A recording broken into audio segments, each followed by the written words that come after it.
Hello all my dear students, हमारे इस channel JK career institute official और अपनी इस क्लास में मैं आपका स्वागत करता हूं।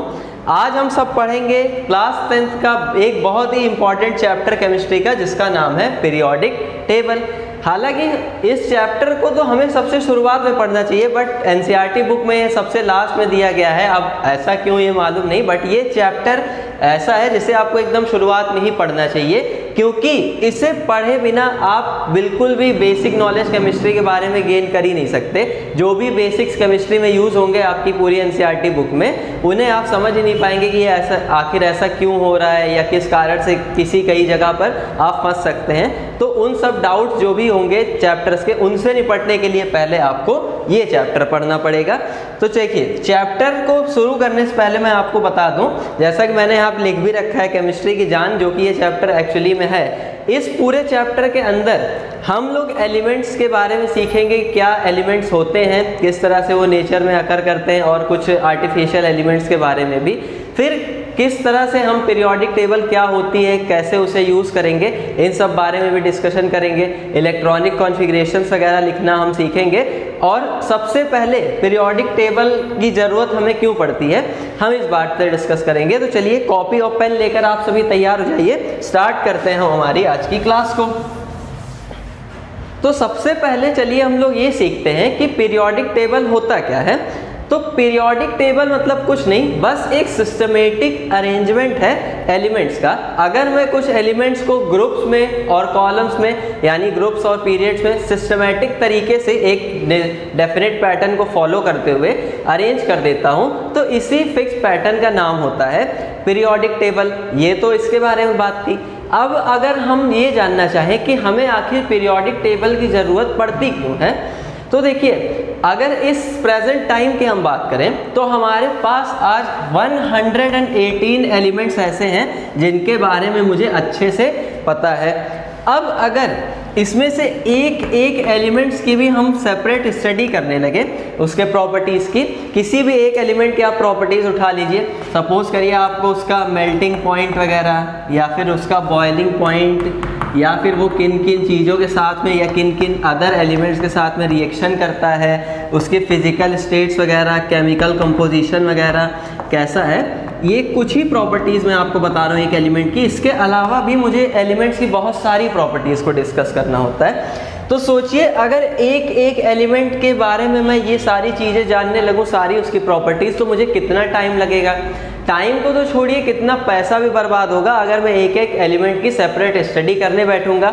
ठीक है, तो हमें ऐसा ना करना पड़े, हमारा टाइम और मनी दोनों सेव हो। इसके लिए साइंटिस्ट ने सोचा कि कुछ ऐसा तरीका लगाया जाए जिससे कि हम लोग आराम से मतलब एलिमेंट्स की स्टडी कर सके। तो साइंटिस्ट ने वही तरीका खोजते खोजते खोजते खोजते कई सालों की रिसर्च के दौरान डेवलप किया पीरियोडिक टेबल को। बात आ गई आपको समझ में। तो पीरियोडिक टेबल क्या होता है ये आपने समझ लिया, हमें पीरियोडिक टेबल की ज़रूरत क्यों पड़ती है ये भी आपने समझ लिया। तो चलिए, अभी अभी मैंने आपको ये बताया कि हमें कई साल लग गए यहाँ तक पहुँचने में, तो ज़रा उन सालों में हमने किया क्या, क्या क्या डिस्कवरीज हुई, उन चीज़ों पर स्टडी डाल लेते हैं। तो हेडिंग लिखेंगे हम सभी अपनी कॉपी में, हिस्ट्री ऑफ पीरियोडिक टेबल। एकदम फटाक से हेडिंग नोट करेंगे सब लोग, हिस्ट्री। हम पढ़ रहे हैं केमिस्ट्री और मैंने लिख रखा है बोर्ड पर हिस्ट्री। तो हिस्ट्री ऑफ पीरियोडिक टेबल। चलिए, डिस्कशन हम अपना शुरू करते हैं। कई लोगों को ये लगता है कि डोबेराइनर ही वो सबसे पहले साइंटिस्ट थे, कई स्टूडेंट्स ऐसा समझते हैं, जिन्होंने पीरियोडिक टेबल की तरफ अपना वर्क शुरू किया, एलिमेंट्स को अरेंज करने की तरफ अपना वर्क शुरू किया। बट ऐसा बिल्कुल भी नहीं है। सबसे पहला पीरियोडिक टेबल बनाने का जो काम शुरू किया था, बेसिकली पीरियोडिक टेबल नहीं कह सकते, एलिमेंट्स को अरेंज करने का सबसे पहला सबसे सफल कोशिश जिसने की थी, उस साइंटिस्ट का नाम था लेवोइसियर, जिन्हें फादर ऑफ केमिस्ट्री भी कहा जाता है। लेवोइसियर ये वो साइंटिस्ट है जिन्होंने 1789, अब ये डेट अलग भी हो सकती है, कुछ बुक्स में चेंज करके भी लिखी हुई है, तो आप सब उसे दिल से मत लगाइएगा। 1789 में लेवोइसियर ही वो पहले साइंटिस्ट थे जिन्होंने उनके समय में करीब 33 एलिमेंट्स नोन थे उस समय लोगों को, उन्हें एक सिस्टमेटिक तरीके से कई ग्रुप्स में अरेंज किया। अब उन्होंने ग्रुप्स कैसे बनाए थे? उनके ग्रुप्स में गैसेस थी, मेटल्स थे, नॉन मेटल्स थे, और इसके अलावा उन्होंने एक स्पेशलाइज्ड कैटेगरी भी बना के रखी थी एलिमेंट्स की, जिन्हें उन्होंने अर्थ्स नाम दिया था। तो उनके समय में प्रेजेंट 33 एलिमेंट्स को लेवोइसियर ने गैसेस, मेटल्स, नॉन मेटल्स और अर्थ्स इस तरह से सेपरेट ग्रुप्स में डिवाइड करके रख दिया और बोला कि अब आप एलिमेंट्स को इन्हीं ग्रुप वाइज स्टडी करो। तरीका तो उनका काफ़ी अच्छा था, बट साइंटिस्ट ने जब इस पर और आगे वर्क करना स्टार्ट किया तो उन्हें इसमें कई सारी दिक्कतों का सामना करना पड़ा। अब उसमें दिक्कतें ये होती थी कि मान लीजिए कोई एलिमेंट्स किसी एक ग्रुप में बहुत ज़्यादा बर्डन क्रिएट कर रहे हो, बहुत ज़्यादा ही एलिमेंट्स एक ग्रुप में आ जाए। अब हमारे इस समय नेचर में सबसे ज़्यादा मेटल्स हमें मालूम है, तो अगर ये एक स्पेशल ग्रुप ही काफ़ी ज़्यादा लार्ज हो जाता है, उसके कंपैरिजन में अदर ग्रुप्स कम हो जाते हैं, तो भी स्टडी करने में हमें बहुत ज़्यादा प्रॉब्लम होगी। समझ में आ गई बात? तो इस वजह से ये जो लेवोइसियर का आइडिया था वो ज़्यादा काम तो नहीं कर सका, लेकिन इसने सबको इनिशिएट किया कि आप आगे सोचो इसी तरह से पीरियोडिक टेबल अरेंजमेंट के बारे में और सोचो। बात आ गई आपको समझ में? तो ये तो सबसे फर्स्ट अटेम्प्ट था जो कि किसने किया? लेवोइसियर ने। इसके बाद एक साइंटिस्ट है डोबेराइनर, जिन्होंने बहुत ही एक सटीक अरेंजमेंट किया एलिमेंट्स का। काफ़ी हद तक उन्होंने बहुत अच्छी कोशिश की एलिमेंट्स को अरेंज करने की। तो फर्स्ट अटेम्प्ट आप सबने नोट कर लिया। सेकंड अटेम्प्ट किसका था? डोबेराइनर का।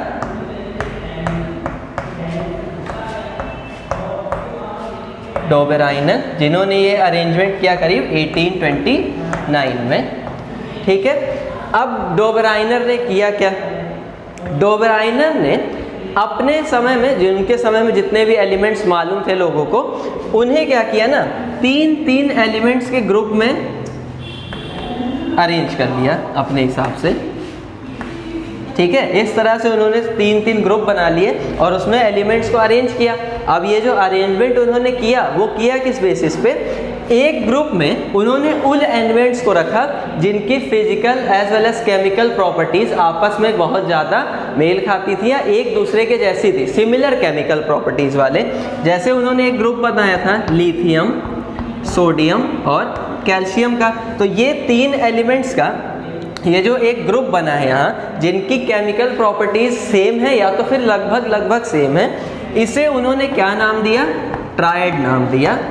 समझ में आई बात? तो इसलिए हम डोबेराइनर्स ट्रायड भी कहते हैं। तो डोबेराइनर ने बोला ना कि आप तीन एलिमेंट्स जिनकी केमिकल प्रॉपर्टीज सेम है उनके ग्रुप्स बना लो और ट्रायड की स्टडी कर लो। तो आपको स्टडी करने से एक की करोगे तो पता चल जाएगा कि लगभग सबकी केमिकल प्रॉपर्टीज कैसी है। बात आई समझ में? तरीका तो काफ़ी अच्छा था। डोबेराइनर ने अपने समय में 3 ट्रायड्स भी बना लिए थे, जिसमें से एक था कैल्शियम, स्ट्रोंशियम और बेरियम का ट्रायड। इसके बाद उन्होंने क्लोरीन, ब्रोमीन और आयोडीन, ये 3 ट्रायड उन्होंने बनाकर उसका एग्जाम्पल दिया था। और वो ये सिर्फ 3 ट्रायड ही बना पाए थे, इसके अलावा और कोई 3 ट्रायड बनाने में और कोई अदर ट्रायड बनाने में पॉसिबल नहीं हुआ डोबेराइनर के लिए। अब देखिए, ये जो ट्रायड डोबेराइनर ने बनाया, इसके बारे में उन्होंने एक और इंटरेस्टिंग बात बताई लोगों को। उन्होंने कहा कि अगर आप किसी ट्रायड में एलिमेंट्स को जब भी अरेंज करो तो आप करो इंक्रीजिंग एटॉमिक मास के ऑर्डर में। इंक्रीजिंग, ऐसे हम लिख देते हैं इंक्रीजिंग, ये एरो किसको इंडिकेट करता है? इंक्रीजिंग एटॉमिक वेट को। इंक्रीजिंग एटॉमिक वेट मतलब डोबेराइनर के कहने का यह था कि जब भी आप ट्रायड में एलिमेंट्स को अरेंज करो तो इंक्रीजिंग डाउन द ग्रुप जाने पे, डाउन द ट्रायड जाने पे इंक्रीजिंग एटॉमिक वेट के ऑर्डर में। मतलब सबसे ऊपर कौन? जिसका एटॉमिक वेट सबसे कम, फिर उससे नीचे उससे ज़्यादा और फिर उससे नीचे उससे ज़्यादा वाला। समझ में आ गई बात? अच्छा, उन्होंने इसी ट्रायड को देखते हुए लॉ ऑफ ट्रायड भी प्रपोज किया। तो वो क्या होता है मैं आपको बताता हूँ, इसे मैं पहले रफ कर देता हूँ यहाँ पर। अब मैंने अभी आपको बोला कि डोबेराइनर ने प्रपोज किया क्या? Law of triad. अब ये लॉ ऑफ ट्रायड है क्या? चलिए इस बात को समझते हैं। अगर हम लोग यहाँ देखें तो लिथियम, सोडियम, पोटेशियम एक ही ट्राइड के एलिमेंट्स हैं और इनकी केमिकल प्रॉपर्टीज भी लगभग एक दूसरे के सिमिलर होती हैं। क्यों? क्योंकि देखिए एक तो ये सारे एल्कली मेटल्स है, सारे एल्कली मेटल्स या मेटल्स ही आप सीधे सीधे कह लीजिए। एल्कली मेटल्स क्या होते हैं ये तो मैं अभी आपको बाद में बताऊंगा। सारे कैसे मेटल्स हैं और सब सिमिलर प्रॉपर्टीज रखते हैं, सबके वैलेंस शेल में एक एक इलेक्ट्रॉन। ये सारी बातें भी क्या होती हैं ये सब हम आगे सीखने वाले हैं। अब देखिए लिथियम का अगर मैं एटॉमिक वेट की बात करूं तो इसका एटॉमिक वेट लगभग 7 होता है। सोडियम की अगर बात करें तो लगभग 23 और पोटेशियम की अगर हम बात करें तो लगभग 39 के आसपास। ठीक है, अब लॉ ऑफ ट्राइड यहीं से आता है। लॉ ऑफ ट्राइड में डोबेराइनर ने क्या बोला कि किसी ट्राइड में अपर और मिडल एलिमेंट के एटॉमिक वेट का एवरेज जब भी हम कैलकुलेट करेंगे तो वो मिडल एलिमेंट के एटॉमिक वेट के बराबर होगा या फिर लगभग बराबर होगा, उसके लगभग सिमिलर होगा। बात आई समझ में? अब चलिए देखते हैं डोबेराइनर की बात कितनी सही है कितनी गलत। तो अगर मैं बोलूं वेट ऑफ किसका, सोडियम का, तो अकॉर्डिंग टू डोबेराइनर सोडियम का वेट बराबर होना चाहिए इन दोनों के वेट के एवरेज के। अब इनके वेट का एवरेज कैसे निकालेंगे? एवरेज कभी भी हम कैसे निकालते हैं? जितना डेटा दिया सबका सम कर दें। तो वेट किसका, लिथियम का, प्लस वेट किसका, कैल्शियम का, क्योंकि मुझे इन्हीं दोनों के वेट का एवरेज निकालना है। और डिवाइड बाई ऊपर कितने हैं 2, तो नीचे 2 से डिवाइड लगाते ही एवरेज कैलकुलेट कर लेंगे। एवरेज वगैरह कैलकुलेट करना आपको सिखाया जाता है 9th क्लासेस में। अब देखिए वेट ऑफ सोडियम की अगर हम यहाँ से बात करें तो इक्वल्स टू लिथियम का वेट कितना यहाँ पर दे रखा है 7 प्लस कैल्शियम का एटॉमिक वेट 39 अपॉन में 2, तो यहाँ पे मैंने लगा दिया 2।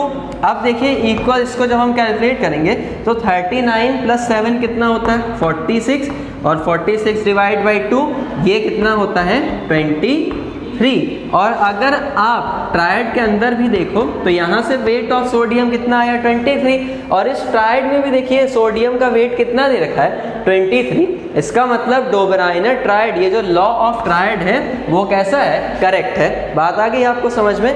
तो ये था ओवरऑल साइंटिस्ट डोबेराइनर का तरीका एलिमेंट्स को अरेंज करने का।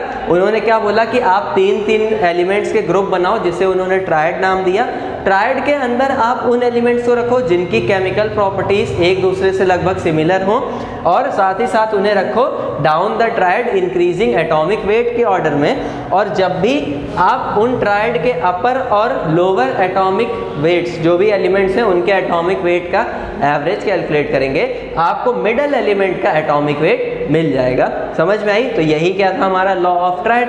तो डोबेराइनर का देखिए ये जो तरीका था बहुत ही इंटरेस्टिंग, बहुत ही बढ़िया था, लेकिन ये ज़्यादा साइंटिस्ट के काम नहीं आ सका आगे, क्योंकि यहाँ पर पॉसिबिलिटीज़ ये नहीं बन रही थी। एक तो डोबेराइनर खुद ही केवल 3 ट्रायड बनाने में पॉसिबल हुए थे, प्लस उस समय और एलिमेंट्स खोजे नहीं गए थे। जब फर्दर आगे और एलिमेंट्स खोज लिए गए तो भी साइंटिस्ट को उन्हें ट्रायड में अरेंज करने में काफ़ी दिक्कतें आ रही थी। अब इसी बीच एक साइंटिस्ट आए थे जिनका नाम था जिमेलिन साइंटिस्ट ने डोबेराइनर की रिसर्च को अच्छे से पढ़ा, अच्छे तरीके से उन्हें समझा और लगभग 10 ट्रायड्स और बनाने में पॉसिबिलिटीज़ मतलब और खोजी उन्होंने और 10 ट्रायड्स लगभग सक्सेसफुली और उन्होंने क्रिएट कर लिए। समझ में आई बात? तो जिमेलिन साइंटिस्ट का भी एक बहुत अच्छा योगदान रहा है पीरियोडिक टेबल को कंस्ट्रक्ट करने में। ये वो साइंटिस्ट हैं जिन्हें नॉर्मली हम लोग नहीं जानते, भुला दिए जाते हैं क्योंकि उन्होंने बहुत सक्सेसफुल वर्क नहीं किया था। बट आप सोचिए कि इनके वर्क का जो यहाँ पर महत्व कितना ज़्यादा है। ठीक है, जो भी उन्होंने काम किया पीरियोडिक टेबल के लिए वो काफ़ी अप्रिशिएबल है। बहुत ज़्यादा हम उनके बारे में सोच सकते हैं, लेकिन उतना नहीं सोचना है क्योंकि एग्जाम में उतना ज़्यादा हमसे सोचा नहीं जाएगा। मेन आपको किनके अप्रोचेस याद रखने हैं। Dobereiner triad is most important, जो कि आपको याद ही रखना है। हाँ, अगर हम अपनी नॉलेज गेन करना चाहते हैं तो हम पढ़ सकते हैं आगे और हम पढ़ेंगे। ठीक है, तो चलिए डिस्कशन कंटिन्यू करते हैं। इसे आप पहले नोट कर लीजिए। चलिए, तो अभी हमने कुछ साइंटिस्ट के पीरियोडिक टेबल को बनाने के लेकर, एलिमेंट्स को अरेंज करने के लेकर अप्रोचेस के बारे में पढ़ा, जिनमें नाम लेवोसियर का, डोबेराइनर का हमने अभी तक लिया। इसके बाद एक साइंटिस्ट है जिनका नाम था ड्यूमा। ड्यूमा ने अराउंड 1857, जब इंडिया में एक दूसरे के सिर काटे जा रहे थे, लड़ाइयाँ हो रही थी, सभी लोग लड़ाई करने में बिजी थे। 1857 रिवॉल्यूशन, आप सभी ने उसके बारे में पढ़ा भी होगा, या नहीं पढ़ा होगा तो आगे पढ़ लेंगे। 1857 के टाइम में इन्होंने, किसने, ड्यूमा ने एलिमेंट्स की अरेंज करने की तरफ अपना ध्यान फिर से लगाया, और अरेंज करने पे इन्होंने केवल जोर दिया कि इसके ऊपर, मेटल्स के ऊपर। इन्होंने मेटल्स की बड़े अच्छे से स्टडी की, क्योंकि वो नेचर में सबसे ज़्यादा पाए जाते थे, और उन मेटल्स को डिफरेंट ग्रुप्स में प्लेस करके उन ग्रुप्स के बीच सिमिलैरिटीज़ देखने की कोशिश की। इन्होंने होमोलोगस पेयर बनाए। इन्होंने क्या बनाए? Homologous pair. अब ये होमोलोगस पेयर मतलब क्या? आप सब एकदम कंफ्यूज है, भाई मंगल ग्रह का ये कहाँ से वर्ड आ गया? तो ये मंगल ग्रह का वर्ड नहीं, होमोलोगस पेयर मतलब ना, इन्होंने दो एलिमेंट्स, जैसे सपोज कर लीजिए ए और बी को ऐसे पेयर्स में अरेंज किया, पेयर बनाए उनके। होमोलोगस पेयर हम इसे क्यों बोल रहे हैं? क्योंकि इसमें ये जो दोनों एलिमेंट्स रखे गए ना, मेटल्स, उनकी प्रॉपर्टीज लगभग कैसी होंगी? सिमिलर होंगी। समझ में आ गई बात? अब ऐसे ऐसे करके ड्यूमा ने बोला आप ऐसे बनाते जाओ, पेयर बनाते जाओ। तो साइंटिस्ट ने बोला भैया काम बहुत मुश्किल है, इतने सारे पेयर बनाना, उनकी स्टडी करना, अरेंज करना, ये तरीका कुछ हमें ज़्यादा सिस्टमेटिक लग नहीं रहा है, तो एक काम करते हैं, ये वाला आइडिया ड्रॉप ही कर देते हैं। तो यहाँ से ड्यूमा का कॉन्सेप्ट भी फेल हो गया, होमोलोगस पेयर वाला जो वो ट्राई कर रहे थे मेटल्स बनाने, मेटल्स को लेकर। समझ में आ गई बात? अब ड्यूमा का कॉन्सेप्ट यहाँ पर फेल होने के बाद कई सालों के बाद 1857 में इन्होंने काम शुरू किया था। लगभग 1862 में एक जियोलॉजिस्ट, क्या जियोलॉजिस्ट, केमिस्ट नहीं, जियोलॉजिस्ट मतलब जो ज्योग्राफी, अर्थ वगैरह की स्टडी करते हैं, उन्होंने एक जियोलॉजिस्ट जिनका नाम था AEBD चैनकोर्टिस, नाम काफ़ी अजीब है, आप सबको याद रखना होगा। AEBD चैनकोर्टिस, ये एक जियोलॉजिस्ट थे अराउंड 1862। इन्होंने ना सबसे पहली पीरियोडिक टेबल बनाई, एक तरीके से हम ऐसे कह सकते हैं, सबसे पहली पीरियोडिक टेबल, मतलब पीरियोडिक टेबल ना कह के हम कह सकते हैं उसका स्ट्रक्चर इन्होंने क्रिएट किया कि पीरियोडिक टेबल हम बना सकते हैं फ्यूचर में, ये उसका ब्लूप्रिंट है, स्ट्रक्चर है, इसे आप देख लीजिए। तो इन्होंने क्या किया, एक ऐसा हेक्सागोनल सिलेंडर लिया, हेलिकल, और जैसे स्प्रिंग होती है हेलिकल, और उसी स्प्रिंग के अराउंड इन्होंने एलिमेंट्स को अरेंज करने का काम शुरू कर दिया। और काम शुरू करते अरेंज करते इन्होंने क्या देखा कि भैया ये तो पीरियोडिसिटी पाई जाती है एलिमेंट्स के अंदर। एलिमेंट्स के एक डेफिनेट इंटरवल के बाद उसमें सबसे उनके कैरेक्टरिस्टिक्स में पीरियोडिसिटी पाई जाती है, मतलब उनकी प्रॉपर्टीज रिपीट होती हैं एक डेफिनेट इंटरवल के बाद, कि 4 एलिमेंट्स को छोड़ के 5 एलिमेंट्स को छोड़ के प्रॉपर्टीज का रिपीटेशन होता है। तो इस तरह से ये फेमस हो गए अपने रिपीटेशन वर्ड को लेकर, क्योंकि हम भी आज जानते हैं कि एलिमेंट्स के प्रॉपर्टीज में एक डेफिनेट इंटरवल के बाद रिपीटेशन होता है। तो सबसे पहले रिपीटेशन को नोट करने का क्रेडिट किनको जाता है? सर AEBD चैनकोर्टिस, जियोलॉजिस्ट को। लेकिन इन्होंने जो पीरियोडिक टेबल बनाई ना, हेलिकल पीरियोडिक टेबल, वो बहुत ज़्यादा साइंटिस्ट को इम्प्रेस नहीं कर पाई, क्योंकि एक तो उसकी स्टडी करना काफ़ी क्रिटिकल था, प्लस ये थे जियोलॉजिस्ट ना कि केमिस्ट। तो इन्होंने ना अपनी पीरियोडिक टेबल में जो वर्ड्स वगैरह यूज़ किए थे एलिमेंट्स को अरेंज करते टाइम, कोई पिक्चर्स वगैरह नहीं, कुछ भी नहीं, जियोलॉजिकल कोऑर्डिनेट्स वगैरह का यूज़ करते हुए इन्होंने अरेंज किया था। तो इस वजह साइंटिस्ट ने बोला भाई रहने दो, ये तो बच्चे को, एक तो केमिस्ट्री वैसे भी लोगों को जल्दी पल्ले नहीं पड़ती, अब ये क्यों नहीं पड़ती ये तो मालूम नहीं, लेकिन आपको ज़रूर पड़ेगी, इसकी गारंटी मैं दे रहा हूँ आपको, अगर आप केयरफुली इस वीडियो को देखेंगे। तो अगर मेरी बात अच्छी लगी तो यार प्लीज़ वीडियो को लाइक कर दीजिएगा। चलिए आगे बढ़ते हैं, कंटिन्यू करते हैं अपना डिस्कशन।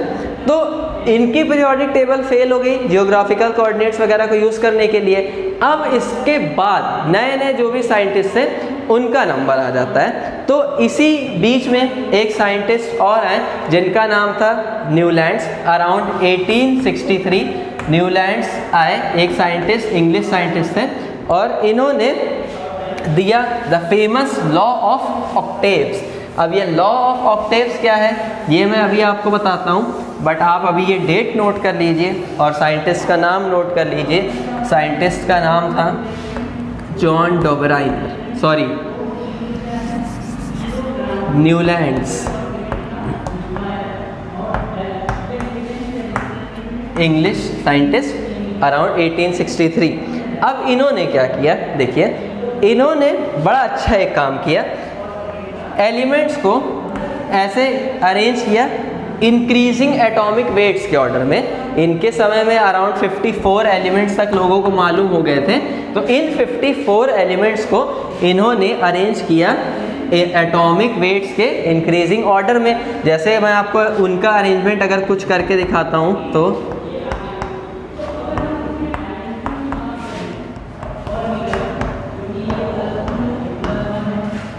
ये कुछ एलिमेंट्स मैंने यहाँ पर आपको अरेंज करके दिखाए हैं।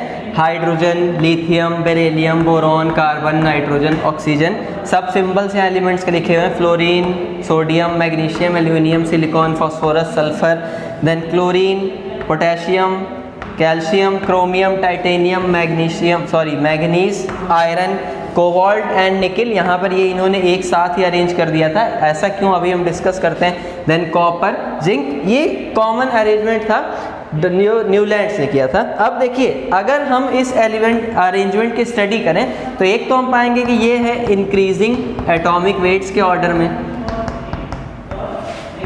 इंक्रीजिंग एटॉमिक वेट्स के ऑर्डर में, क्योंकि जैसे जैसे हम लेफ्ट टू राइट मूव करते जा रहे हैं एलिमेंट्स का जो वेट है वो इंक्रीज होते जा रहा है, ठीक है। अब जब इन्होंने ऐसा अरेंजमेंट करना शुरू किया तो एक चीज़ इन्होंने नोट क्या किया कि जब भी हम किसी एलिमेंट से स्टार्ट कर, सपोज करिए मैं हाइड्रोजन से स्टार्ट करता हूँ तो ये फर्स्ट पोजीशन में इसको दे देता हूँ, तो जब भी हम किसी एलिमेंट से स्टार्ट करते हुए आगे बढ़ते हैं तो उस एलिमेंट से 8th पोजीशन पर जो एलिमेंट आता है, अब जैसे हाइड्रोजन से 8th पोजीशन पे आने वाला एलिमेंट कौन है तो गिनते हैं 1, ये 2, 3, 4, 5, 6, 7 और 8।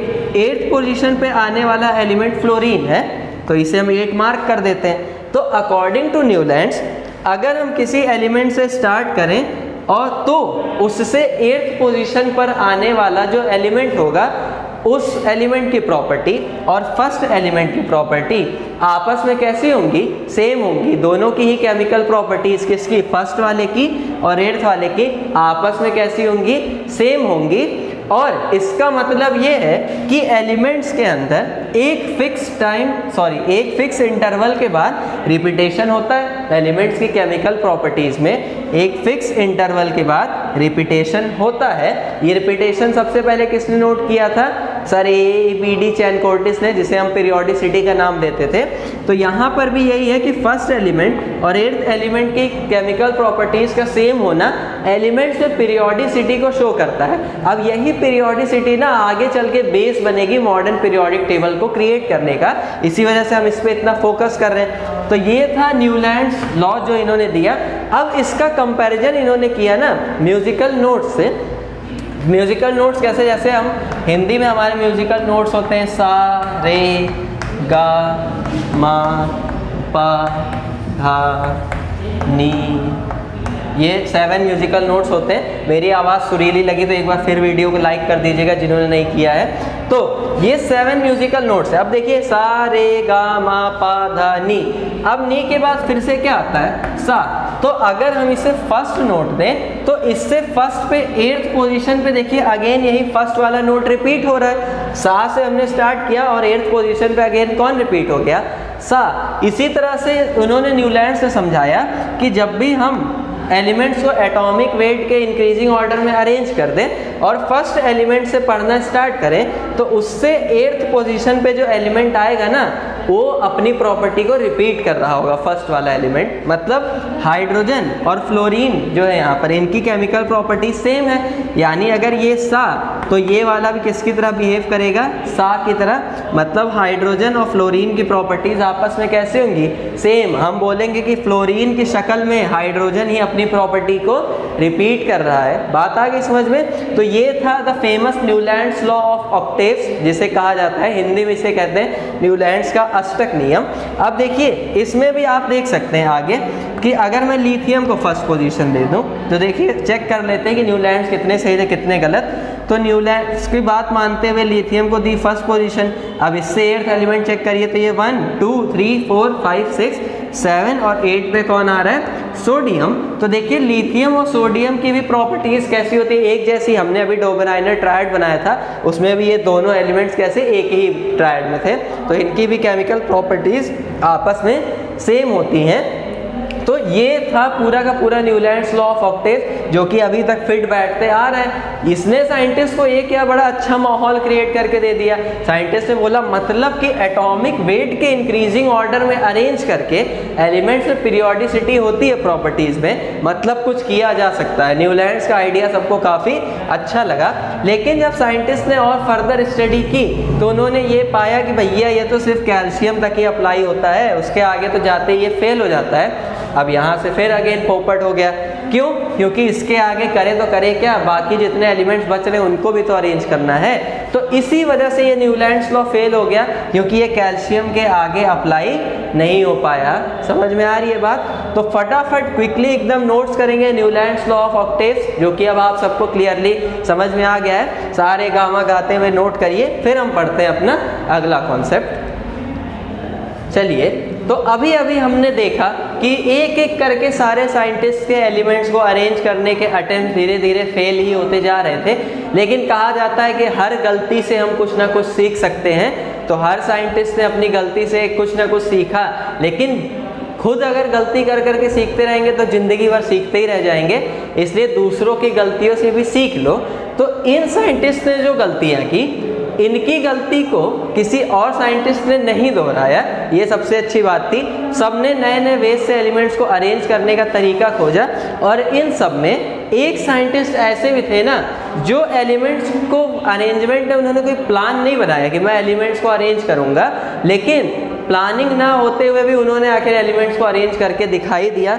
और उस चमत्कारी साइंटिस्ट का नाम है मेंडलीव।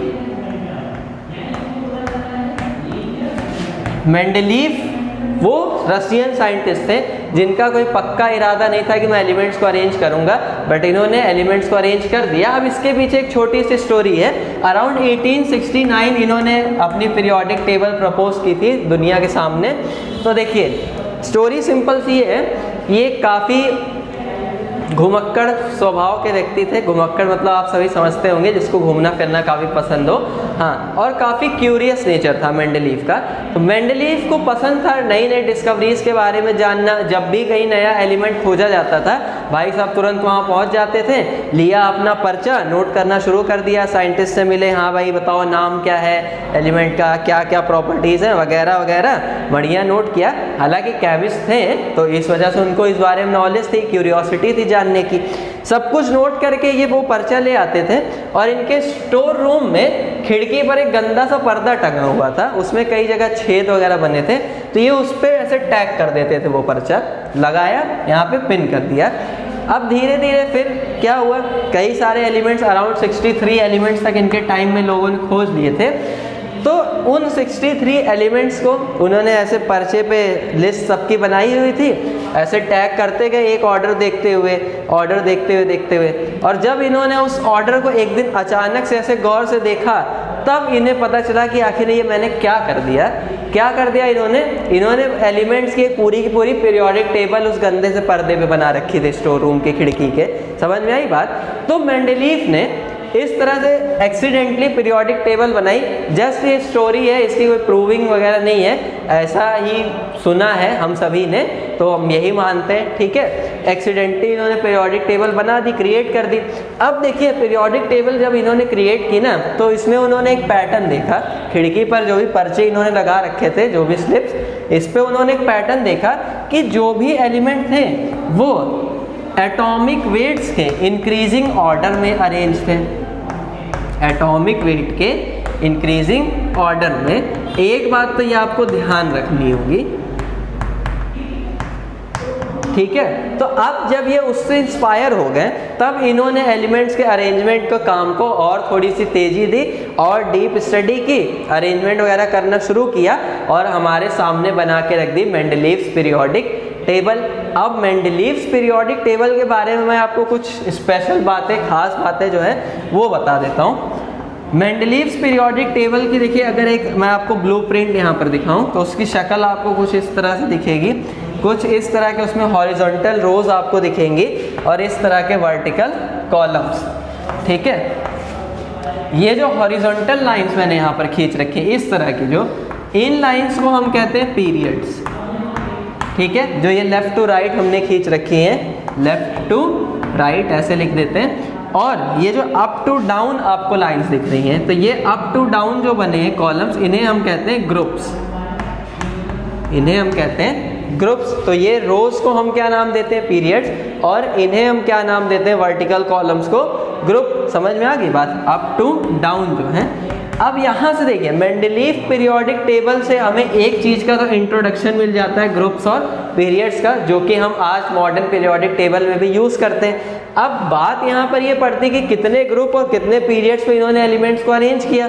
तो 63 एलिमेंट्स जो उन्हें इनके टाइम पे मालूम थे, उसे इन्होंने अरेंज किया अराउंड 7 पीरियड्स में और 9 ग्रुप्स के अंदर में। ठीक है, अब इनकी पीरियोडिक टेबल को देखिए तो उसमें ऐसे 1 2 3 4 5, फिर यहाँ से ऐसे 6 7 8 ऐसे ग्रुप थे, और एक अलग से ग्रुप था एक्सटेंड नोबल गैसेस के लिए, जिन्हें जीरो ग्रुप कहा जाता है।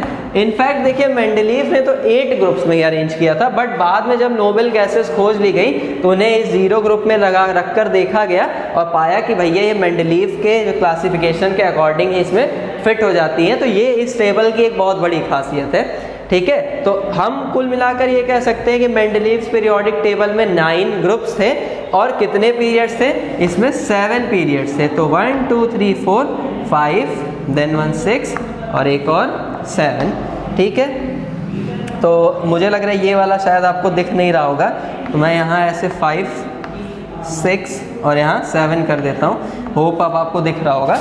ठीक है, अब यहाँ से देखिए, जब ये 7 पीरियड्स और 9 ग्रुप्स में इनका पूरा अरेंजमेंट कंप्लीट हो रहा था, उसी दौरान इन्होंने एक एक ग्रुप में भी अब 2-2 कैटेगरीज बना दी। कहाँ तक, 7 तक ये जो ग्रुप थे। अब इस ग्रुप में इन्होंने कैटेगरीज कैसे बनाई, एक ग्रुप को फिर 2 सब ग्रुप्स में डिवाइड कर दिया, एक ही ग्रुप को फिर 2 टुकड़ों में तोड़ दिया, ए और बी। इसी तरह से थर्ड में ए बी, इसी तरह से फर्स्ट में भी होगा। देखिए, फर्स्ट ग्रुप में भी ए पार्ट और बी पार्ट। सो 7 तक इसी तरह इन्होंने ए बी 2 और सब ग्रुप्स में डिवाइड कर दिया, जो भी ग्रुप्स हैं, और फिर जाके एलिमेंट्स को अरेंज किया इंक्रीजिंग एटॉमिक वेट के ऑर्डर में। बात आ गई समझ में। लेकिन अरेंज करते समय मेंडलीव ने इस बात पे ज़्यादा फोकस किया कि वो एलिमेंट्स जिनकी प्रॉपर्टीज सिमिलर हैं, जो केमिकल प्रॉपर्टीज एक ही तरह के शो करते हैं, वो सभी एक ही ग्रुप में आ जाएं। बात आई समझ में। अपने इसी पैटर्न को मेन मानते हुए मेंडलीव जब अरेंज कर रहे थे तो कई जगह उन्होंने ऐसा भी किया कि कुछ एलिमेंट्स जिनका एटॉमिक वेट ज़्यादा था, उन्हें उन एलिमेंट्स से पीछे रख दिया जिनका एटॉमिक वेट कम है। अब अगर जाहिर सी बात है भाई, मैं अरेंज कर रहा हूँ इंक्रीजिंग ऑर्डर में, तो जिसका ज़्यादा है उसको मैं बाद में रखूँगा और जिसका कम है उसको पहले। लेकिन सेम प्रॉपर्टी वाले एलिमेंट सेम ग्रुप में आए, इसके चक्कर में कहीं कहीं जगहों पर मेंडलीव ने ज़्यादा वालों को पहले रख दिया और कम वालों को बाद में। तो मेन मोटिव मेंडलीव के अरेंजमेंट का क्या था, उन एलिमेंट्स के प्रॉपर्टीज़ को अरेंज करते समय ये ध्यान रखना कि सेम प्रॉपर्टीज़ वाले एलिमेंट्स एक ग्रुप में आए। तो इंक्रीजिंग एटॉमिक वेट का जो ट्रेंड था वो मेंडलीव ने यहाँ पर ब्रेक कर दिया, तोड़ दिया। समझ में आ गई बात। तो एक और स्पेशलिटी ये थी मेंडलीव पीरियोडिक टेबल की कि अदर किसी साइंटिस्ट ने जब भी टेबल के बनाया टेबल को, तो उन्होंने इस बात का ध्यान नहीं रखा कि मुझे एलिमेंट्स जो और फर्दर फ्यूचर में खोजे जाएंगे उनके प्लेसमेंट के लिए भी जगह छोड़नी चाहिए। उन्होंने ये मान लिया कि अब नेचर में इससे ज़्यादा एलिमेंट्स नहीं खोजे जाएंगे। लेकिन मेंडलीव को ये पूरा विश्वास था, उन्हें पूरा बिलीव था कि नेचर में फर्दर और एलिमेंट डिस्कवर किए जाएंगे जिनके एटॉमिक वेट्स वगैरह के अकॉर्डिंग उन्होंने अपनी टेबल में जगह छोड़ रखी थी। समझ में आ गई बात। और प्रेडिक्शन करने में भी मेंडलीव बहुत ज़्यादा माहिर थे, प्रेडिक्शन भी इनका बहुत ज़्यादा स्ट्रॉन्ग था। वो एलिमेंट्स जिनके लिए इन्होंने गैप्स छोड़ रखे थे, सपोज कर लीजिए इस तरह के कुछ, उसके लिए इन्होंने ना नेचर भी प्रेडिक्ट किया। जैसे इनके प्रेडिक्शन का एक एग्जांपल मैं अगर यहाँ आपको दूँ, तो एल्यूमिनियम के नीचे पीरियोडिक टेबल में इन्होंने एक गैप छोड़ा। सपोज कर लीजिए अगर एल्यूमिनियम को मैं यहाँ रख रहा हूँ इस जगह पे, तो इसके नीचे इन्होंने एक स्पेस खाली रखा और इस स्पेस में जो एलिमेंट आएगा उसका नाम इन्होंने रखा एका एल्यूमिनियम। एका एल्यूमिनियम। अब what is the meaning of एका एल्यूमिनियम? तो एका वर्ड ये पाणिनि संस्कृत भाषा से इंस्पायर्ड एक वर्ड है, हमारी प्राचीन संस्कृत भाषा जिसे देववाणी देवताओं की भाषा भी कहा जाता है, उससे इंस्पायर्ड ये वर्ड है एका, जिसका मतलब होता है सिमिलर। ठीक है, एका का वर्ड क्या होता है? सिमिलर। तो एका aluminium means an element similar to aluminium, aluminium के जैसा ही एक और। तो मेंडलीव को इस बात का पूरा भरोसा था कि एल्यूमिनियम के नीचे ये जो एलिमेंट आएगा, क्योंकि ये सेम एल्यूमिनियम के ही ग्रुप में लाया करेगा, इसलिए उसकी प्रॉपर्टीज भी किसकी तरह होंगी? एल्यूमिनियम की ही तरह होंगी। समझ में आई बात? इन्होंने इस एका एल्यूमिनियम एलिमेंट के एटॉमिक वेट्स वगैरह, उसके ऑक्साइड हाइड्राइड्स वगैरह के बारे में प्रेडिक्शन किया। और कमाल की बात ये थी कि जब साइंटिस्ट ने ये एलिमेंट खोज के निकाला जिसका नाम था गैलियम, इस एका एल्यूमिनियम को आज हम किस नाम से जानते हैं? गैलियम के नाम से। गैलियम की जब प्रॉपर्टीज स्टडी की गई तो इसकी जो प्रॉपर्टीज थी वो मेंडलीव के थ्रू बताई गई प्रॉपर्टीज से काफ़ी हद तक मैच करती थी। तो इस तरह से हम एक अंदाज़ा लगा सकते हैं कि आखिर मेंडलीव कितने ग्रेट साइंटिस्ट थे जिन्होंने इस पीरियोडिक क्लासिफिकेशन को सबसे पहले अंजाम दिया एकदम सटीक तरीके से। समझ में आ गई बात? ये एक नमूना है बस उनकी कलाकारी का। ऐसे और भी कई ट्रेंड्स यहाँ छुपे हुए हैं इसी पीरियोडिक टेबल में, उनके बारे में मैं आपको बताता हूँ। एक तो स्पेशलिटी आपने देख ली, दूसरी स्पेशलिटी देखिए, उस बताने से पहले आपको कितने पीरियड्स हैं, कितने ग्रुप्स वगैरह हैं, ये ध्यान रखना होगा, because exam point of view से ये बात इंपॉर्टेंट है। आपसे जब भी मेंडलीव पीरियोडिक टेबल के बारे में पूछा जाएगा आपको ये सारी बातें लिखनी पड़ेंगी। ठीक है, अब देखिए यहाँ पर अगर हम और फर्दर बात करें तो मेंडलीव ने ना एक अलग से पीरियड बना के रखा था, 8th पीरियड भी इसे आप कह सकते हैं, ग्रुप के टॉप पर। अब इस पीरियड को उन्होंने क्यों बनाया था? जैसे ये सारे ग्रुप्स हैं तो इसके टॉप पर मेंडलीव ने एक पीरियड क्रिएट करके रखा था अलग से। इस पीरियड में उन्होंने क्या किया था? जो भी ग्रुप्स थे एलिमेंट्स के, उन ग्रुप्स में लाए करने वाले एलिमेंट्स के ऑक्साइड्स और हाइड्राइड्स का जनरल फॉर्मूला लिख रखा था। किसका किसका? जो भी एलिमेंट्स अरेंज इन ग्रुप्स में उनके ऑक्साइड्स और हाइड्राइड्स का। जैसे इस ग्रुप का जो भी एलिमेंट होगा तो ऊपर उसके ऑक्साइड और हाइड्राइड का जनरल फॉर्मूला। समझ में आई? जैसे अगर हम एक कॉमन एलिमेंट कार्बन की बात कर लेते हैं तो कार्बन का ऑक्साइड कॉमन कौन सा होता है? CO2। ठीक है, कार्बन डाइऑक्साइड। और कार्बन का सबसे कॉमन हाइड्राइड कौन होता है? CH4, जिसे हम मीथेन नाम से जानते हैं। तो अगर सपोज करिए कार्बन इस ग्रुप में लाया करता है, मान लेते हैं हम ऐसा, तो मेंडलीव ने कार्बन के इस ग्रुप के ऊपर कार्बन के ग्रुप का जनरल फॉर्मूला, जैसे RO2, अब R मतलब जो भी इस ग्रुप का एलिमेंट होगा, R इसी ग्रुप का कोई एलिमेंट होगा, और उसके हाइड्राइड का जनरल फॉर्मूला जैसे RH4, इस तरह से लिखकर इस पीरियड में टैग कर दिया था। ऐसा मेंडलीव ने क्यों किया? ऑक्साइड हाइड्राइड्स को क्यों चुना? वो इस वजह से क्योंकि यही दोनों बहुत ज़्यादा रिएक्टिव होते हैं और लगभग सारे एलिमेंट्स से ही रिएक्शन कर जाते हैं। तो इस वजह से उन्होंने मेन मोटिव ऑक्साइड्स और हाइड्राइड्स को ही बनाया। ठीक है, तो ये ओवरऑल स्पेशलिटी थी मेंडलीव्स पीरियोडिक टेबल की। चलिए अब हम कुछ और बातें जानते हैं पीरियोडिक टेबल के बारे में, अपने डिस्कशन को आगे कंटिन्यू करते हैं।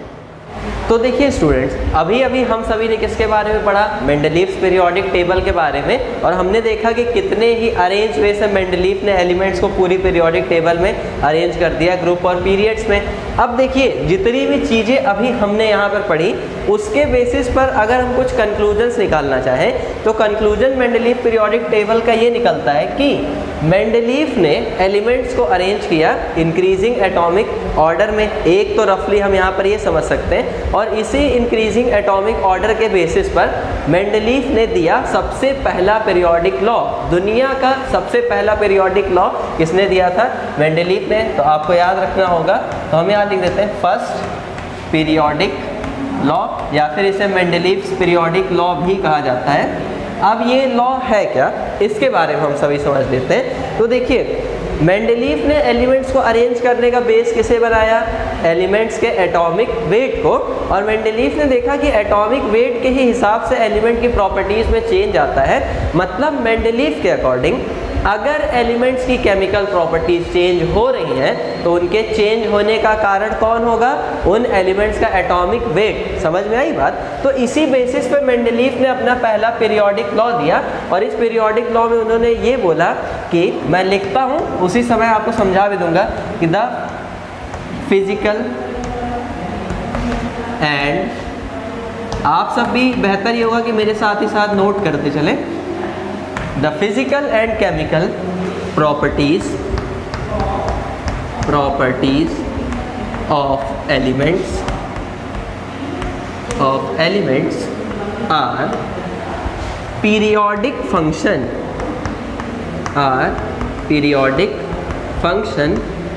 of their atomic masses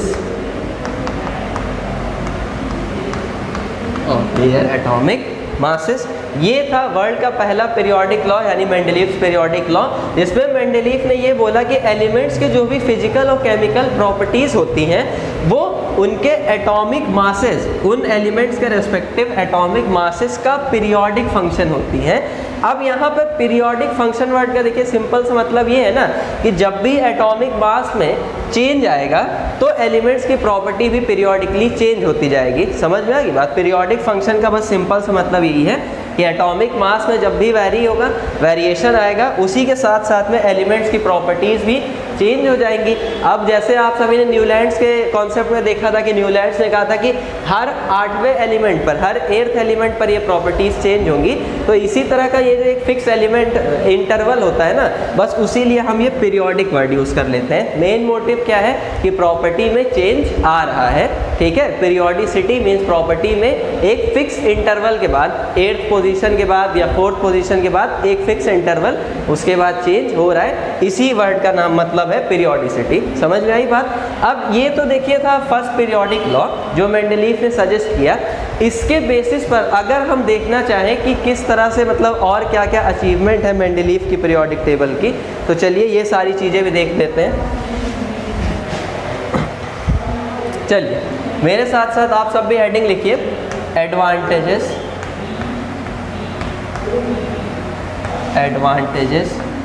of Mendeleev's periodic table, empty हम यहाँ इसे शॉर्ट में लिख देते हैं।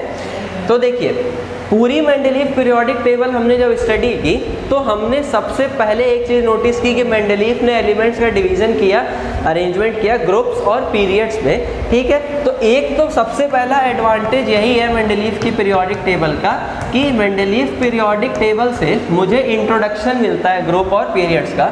तो introduction two groups and periods,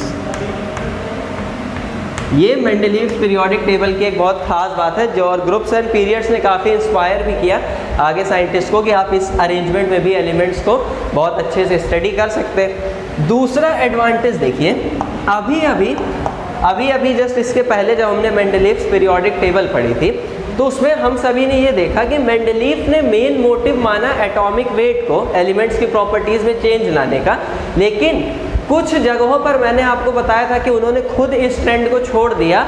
मतलब कुछ एलिमेंट्स को उन्होंने आगे पीछे करके एटॉमिक मास के ऑर्डर का ध्यान ना देते हुए अरेंज किया। क्यों ऐसा किया उन्होंने? ताकि वो एलिमेंट्स सेम ग्रुप में आ सके, सेम प्रॉपर्टी वाले एलिमेंट सेम ग्रुप में आ सके। जैसे अगर एक मोस्ट कॉमन एग्जांपल हम इसका देखना चाहें तो मेंडलीव ने कोबाल्ट और निकिल इन दो एलिमेंट्स को अरेंज करने में थोड़ी सी हेरा फेरी की। कोबाल्ट का एटॉमिक मास निकिल के रेस्पेक्ट में ज़्यादा होता है जो कि लगभग 59 के आसपास होता है, और निकिल का एटॉमिक मास लगभग 58.7 होता है। ये रेस्पेक्टिव एटॉमिक मासेस जो मेंडलीव के टाइम पे कैलकुलेट किए गए थे, ठीक है। अब यहाँ पर देखिए कोबाल्ट का एटॉमिक मास ज़्यादा है, निकिल का कम। तो अगर मैं इंक्रीजिंग एटॉमिक वेट के ऑर्डर में एलिमेंट्स को अरेंज कर रहा हूँ तो बाद में कौन आना चाहिए? कोबाल्ट, और पहले कौन आना चाहिए? निकिल, क्योंकि इसका एटॉमिक मास कम और इसका ज़्यादा है। लेकिन मेंडलीफ ने क्या किया, उन्होंने जस्ट इसका रिवर्स प्रोसीजर फॉलो किया। ये किसने किया? हमने। ये हमारे अकॉर्डिंग था कि अगर हम एटॉमिक वेट का इंक्रीजिंग ऑर्डर देखें तब। लेकिन मेंडलीफ भाई साहब ने क्या किया, उन्होंने कोबाल्ट को निकिल से पहले प्लेस कर दिया। ठीक है, तो एक जगह पर उन्होंने कोबाल्ट को निकिल से पहले प्लेस किया। ऐसा उन्होंने सिर्फ इसलिए किया ना, ताकि ये वाला जो ग्रुप है उसके जो भी सारे एलिमेंट्स थे वो कोबाल्ट के जैसी प्रॉपर्टीज शो करते थे। तो इनके कहने का मतलब ये था कि सेम प्रॉपर्टी शो करने वाले एलिमेंट एक ही जगह पर आने चाहिए। समझ में आ गई बात में? तो मेन मोटिव मेंडलीफ का क्या था कि सेम प्रॉपर्टीज वाले एलिमेंट्स एक ग्रुप में आ जाए। इंक्रीजिंग एटॉमिक ऑर्डर उन्होंने शुरुआत में लेकर तो यही कॉन्सेप्ट चले, लेकिन बाद में उसे उन्होंने खुद ही डिस्कार्ड कर दिया। ठीक, तो सेकेंड एडवांटेज क्या है मेंडलीफ पीरियोडिक टेबल का, कि change in trend of increasing atomic weight when needed। मतलब जब ज़रूरत थी तब उन्होंने इसमें चेंज लाया। ये भी एक एडवांटेज है मेंडलीफ की पीरियोडिक टेबल का। ठीक है, थर्ड, अब अगर हम एडवांटेज की बात करें कि मेंडलीफ पीरियोडिक टेबल का तीसरा एक और सबसे इम्पॉर्टेंट एडवांटेज क्या है, तो देखिए जब मेंडलीफ ने अपनी पीरियोडिक टेबल डिज़ाइन की तो इनके टाइम में नोबल गैसेस के बारे में लोगों को पता नहीं था। क्यों नहीं पता था? क्योंकि नोबल गैसेस जितनी भी, जैसे helium, neon, argon, krypton, xenon, radon, ये सारी गैसेस नोबल गैसेस हैं। ये गैसेस इतनी कम रिएक्टिव होती है ना कि नेचर में इनकी एग्जिस्टेंस का पता उस समय चल ही नहीं पाया, बिकॉज इतनी साइंस उस समय डेवलप नहीं थी, केमिस्ट्री इतनी ज़्यादा डेवलप नहीं थी उस टाइम पे। बहुत समय के बाद साइंटिस्ट ने नोबल एलिमेंट्स की खोज की, नोबल गैसेस की, और जब उन नोबल गैसेस को साइंटिस्ट ने मेंडलीफ पीरियोडिक टेबल में फिट करने की कोशिश की तो एकदम अरेंजमेंट उनका फिट हो गया प्रॉपर मेंडलीफ की पीरियोडिक टेबल में। मैंने कल आपको बताया था कि उनकी पीरियोडिक टेबल में एक 9th ग्रुप था जिसे जीरो ग्रुप कहा गया था, और इसी जीरो ग्रुप में साइंटिस्ट ने सारी नोबल गैसेस को, जितनी भी नोबल गैसेस उस समय डिस्कवर की गई थी, उनको जब पुटअप करके देखा तो वो एकदम इस अरेंजमेंट के अकॉर्डिंग ही फिट होती चली गई मेंडलीफ पीरियोडिक टेबल में। ठीक है, तो ये एक इतना सटीक एडवांटेज मेंडलीफ पीरियोडिक टेबल का, क्योंकि इससे ये पता चलता है कि मेंडलीफ ने काफ़ी हद तक एलिमेंट्स का जो अरेंजमेंट किया था वो एकदम प्रॉपर डायरेक्शन में गया था। क्योंकि अगर ऐसा ना होता तो जब नए एलिमेंट्स डिस्कवर किए गए तो उस समय उन्हें अरेंज करने में यहाँ पर हमें काफ़ी परेशानी उठानी पड़ती, बट ऐसा नहीं हुआ। इसका मतलब इनका डायरेक्शन जो था वो सही था। तो यहाँ पर आपको थर्ड एडवांटेज में क्या लिखना होगा कि Mendeleev table was well designed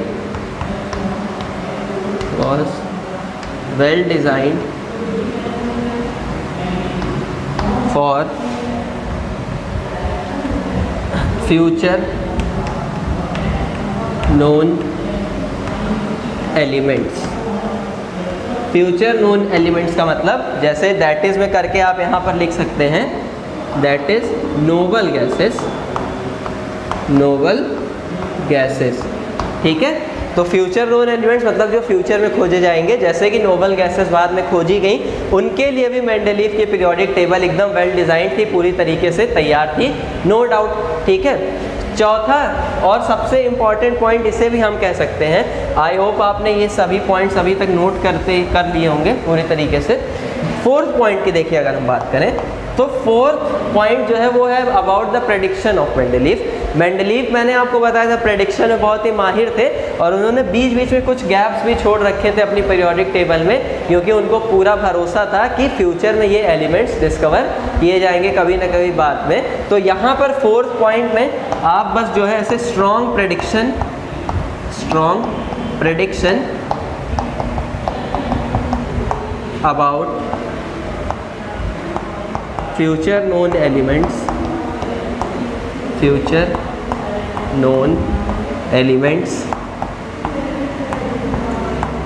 and reside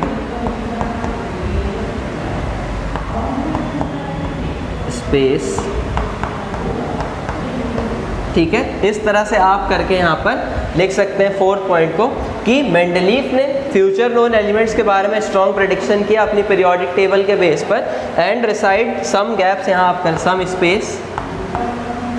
space for them, ऐसे लिख लेते हैं, reside some space for them, मतलब उन सभी एलिमेंट्स के लिए उन्होंने जगह पर सुटेबल स्पेसेस कुछ जो है छोड़ दिए।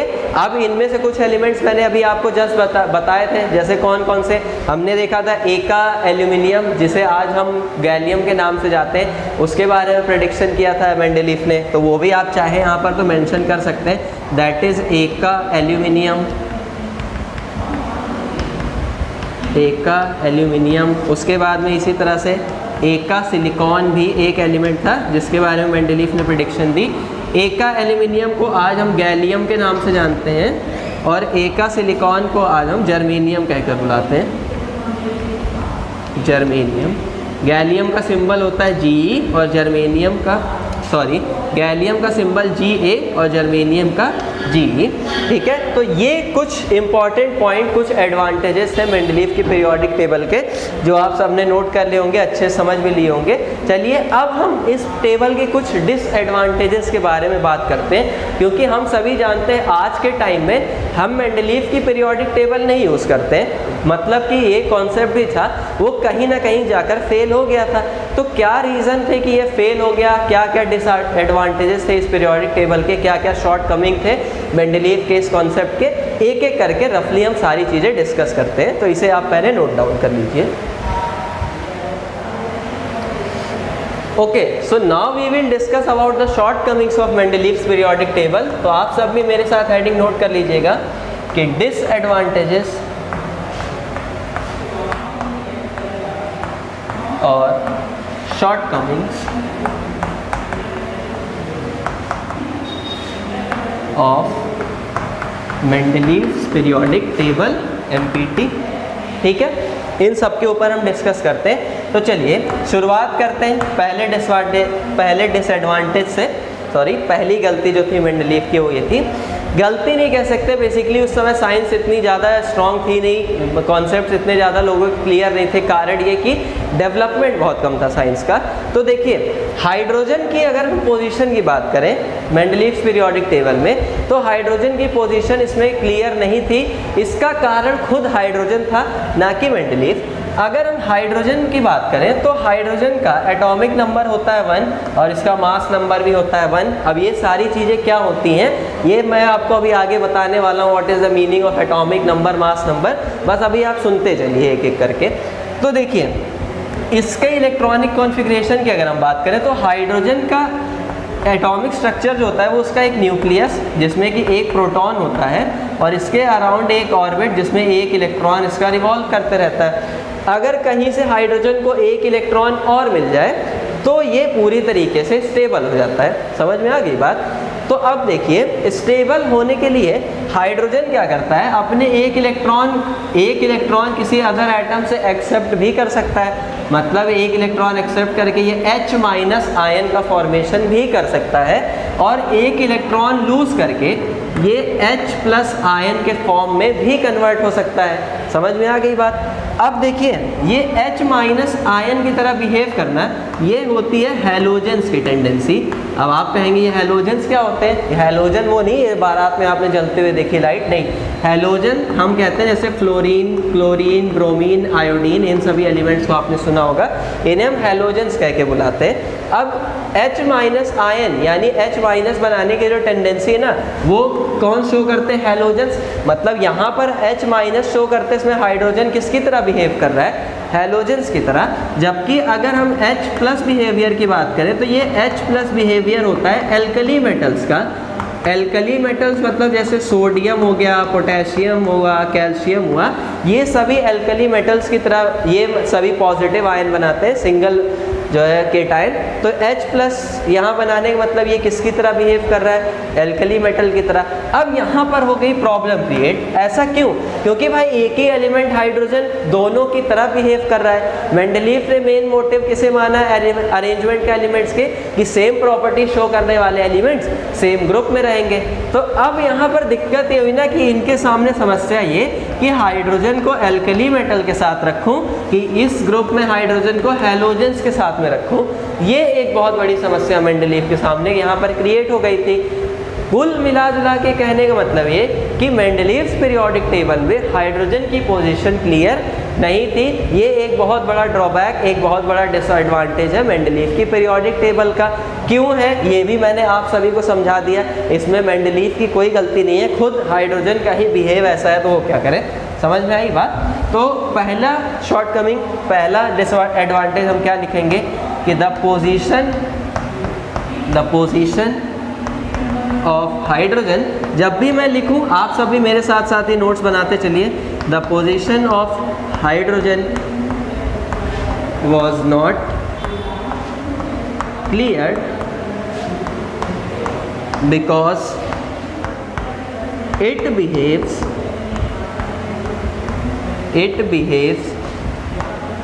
both as alkali metals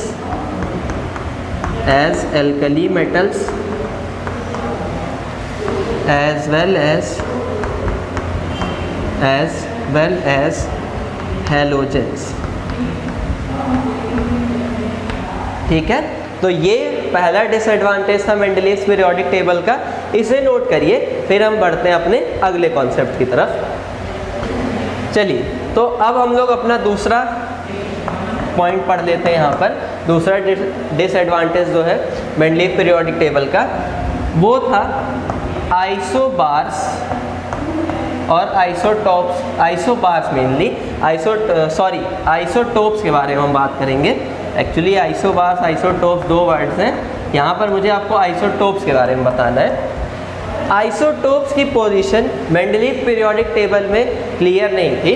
अब देखिए, उससे पहले तो हमें ये समझना होगा कि आइसोटोप होते क्या है। तो आप सिंपल ऐसा समझिए कि वो एलिमेंट्स जिनके मास नंबर ए कैसा होता है, डिफरेंट होता है, ए कैसा होता है डिफरेंट, लेकिन उनका एटॉमिक नंबर Z वो कैसा होता है, सेम होता है। कहने का मतलब ये है ना कि वो एलिमेंट जिनके न्यूक्लियस में प्रोटॉन्स का नंबर कैसा हो, सेम हो, लेकिन न्यूट्रॉन्स का नंबर कैसा हो, डिफरेंट, यानी उनका मास कैसा हो, डिफरेंट हो, उन्हें हम क्या कहते हैं, आइसोटोप्स कहते हैं। जैसे एक कॉमन एग्जांपल अगर हम इसका लेना चाहें तो 6C12 और 6C14 ये दोनों आपस में आइसोटोप्स है। क्यों? क्योंकि देखिए दोनों का जो नीचे लिखा होता है ना वो एटॉमिक नंबर होता है। तो दोनों का एटॉमिक नंबर कितना है, 6 है, इसका भी 6 है, लेकिन इनका मास नंबर देखिए कैसा है, चेंज है, इसका 12 और इसका 14। ऐसा इस वजह से हुआ है क्योंकि इन दोनों के न्यूक्लियस में न्यूट्रॉन्स के नंबर चेंज है, जबकि प्रोटॉन्स के नंबर कैसे, सेम। तो अब आइसोटोप क्या होते हैं आप समझ गए। एक एलिमेंट नेचर में अपने डिफरेंट आइसोटोप्स के फॉर्म में एग्जिस्ट करता है। जैसे कार्बन के मेनली दो आइसोटोप हैं, 12 और 14, जिसमें से कार्बन 12 जो होता है वो ज़्यादा पाया जाता है। इसी तरह से हाइड्रोजन की बात करें तो 1H1, 1H2, 1H3, जिसे हम सिंपल हाइड्रोजन या प्रोटियम, ड्यूटेरियम, ट्राइटियम कह के बुलाते हैं। हाइड्रोजन नेचर में इन 3 फॉर्म्स में एग्जिस्ट करता है। इसमें सबसे ज़्यादा प्रोटियम, फिर उससे कम ड्यूटेरियम और सबसे कम कौन पाया जाता है, ट्राइटियम। तो कोई भी एलिमेंट ना बोलते ना कि एक से ज़्यादा शक्लों में रहता है, हम ऐसे कह सकते हैं। तो ये उन्हीं एलिमेंट्स के एक से ज़्यादा जो शक्लें होती हैं ना उन्हीं को हम आइसोटोप कहते हैं, सिंपल लैंग्वेज में आप समझिए। तो आइसोटोप क्या होता है ये आप समझ गए। तो अब देखिए इन्हीं आइसोटोप्स की जो पोजीशन थी पीरियोडिक टेबल में मेंडलीव की, वो क्लियर नहीं थी। क्यों नहीं क्लियर थी? क्योंकि मेंडलीव ने ना इस प्रॉपर्टी को बेस माना था। ये जो मास नंबर है, एटॉमिक वेट, मेंडलीव ने इसको बेस माना अरेंजमेंट का, ठीक। जबकि ये प्रॉपर्टी जो होती है वो रिलेट किससे होती है, एटॉमिक नंबर से। तो ये बहुत एक बड़ा ड्रॉबैक इसी वजह से हो गया कि आइसोटोप्स का उनकी पीरियोडिक टेबल में कोई भी पोजीशन नहीं था। समझ में आई बात? तो यहाँ से आप दूसरा सेकंड ड्रॉबैक क्या लिख देंगे कि the position of isotopes was not cleared in Mendeleev's periodic table.